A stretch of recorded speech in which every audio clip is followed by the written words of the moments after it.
नमस्कार, कृषि जगत चैनल पर आपका स्वागत है। आज दिनांक 12 दिसंबर 2024 तदनुसार मार्गशीर्ष शुक्ल पक्ष द्वादशी तिथि दिन गुरुवार है।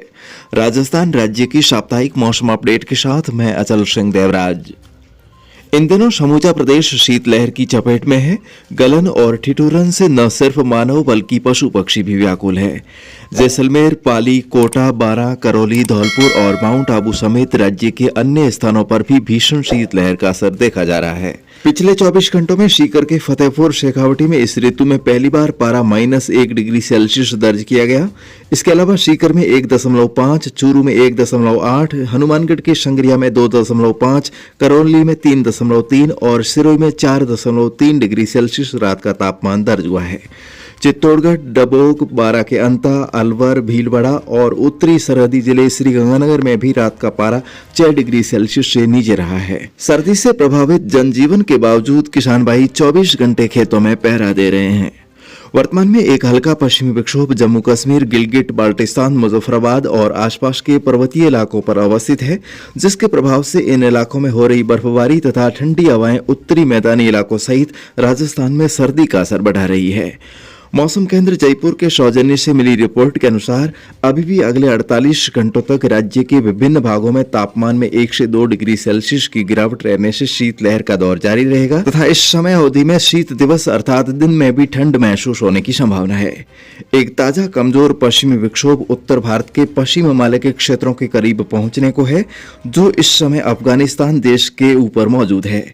इस तंत्र के प्रभाव से भी देश के उत्तरी हिस्सों में ऊंची चोटियों पर हिमपात होने की संभावना है, जिसके मद्देनजर राजस्थान के बीकानेर संभाग और शेखावटी क्षेत्र में बर्फीली हवाओं के असर से अगले 1 सप्ताह तक भी लगातार शीतलहर का प्रकोप बना रह सकता है। जबकि शेष जोधपुर, अजमेर, भरतपुर, कोटा और उदयपुर संभाग के जिलों में 2 दिन बाद शनिवार से तेज ठंड से कुछ हद तक निजात मिलने के आसार हैं, परंतु आगामी दिनों में जल्द ही शीतलहर का नया दौर भी शुरू होने की आशंका है।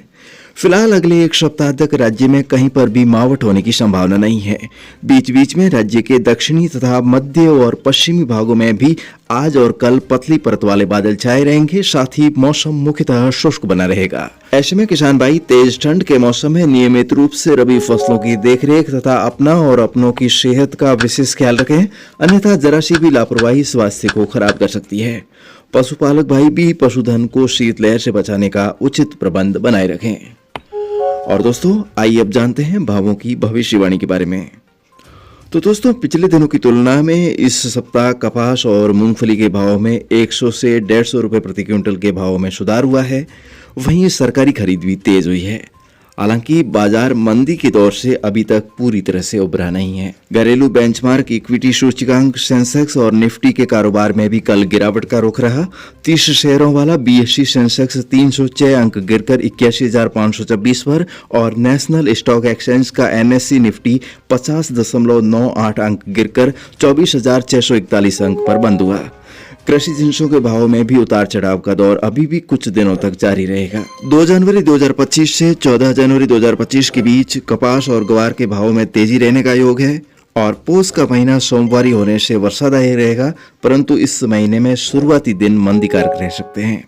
जनवरी में 6 से 8 और 11 से 16 तारीख के बीच बाजार भड़क सकता है। माघ का महीना मंगली यानी कि इस माह में 5 मंगलवार होने से दलहन, तिलहन, मसालों और सभी तरह की वस्तुओं में तेजी रहेगी। फाल्गुन का पहला पखवाड़ा भी भारी तेजी के साथ गुजरेगा। तब तक किसान भाइयों के पास हो सकता है माल भी नहीं बच पाएगा, इसलिए आगामी दिनों में जब भी बाजार भाव ऊंचाई पर हो, अपने विवेक से अपना माल निकालते रहें, अन्यथा ज्यादा लालच आपकी गले की फांस बन सकता है। आगे समय समय पर आपको नवीनतम अपडेट इस चैनल के माध्यम से मिलती रहेगी। फिलहाल अभी के लिए बस इतना ही। कल सुबह मौसम की नवीनतम अपडेट और किसी महत्वपूर्ण जानकारी के साथ हमारी फिर से होगी मुलाकात। तब तक के लिए इजाजत दीजिए। नमस्कार। मौसम से जुड़ी हर जानकारी और लाइव मौसम खबरों के लिए कृपया हमारे चैनल कृषि जगत को सब्सक्राइब करें और इस वीडियो को लाइक और शेयर करना ना भूलें। धन्यवाद।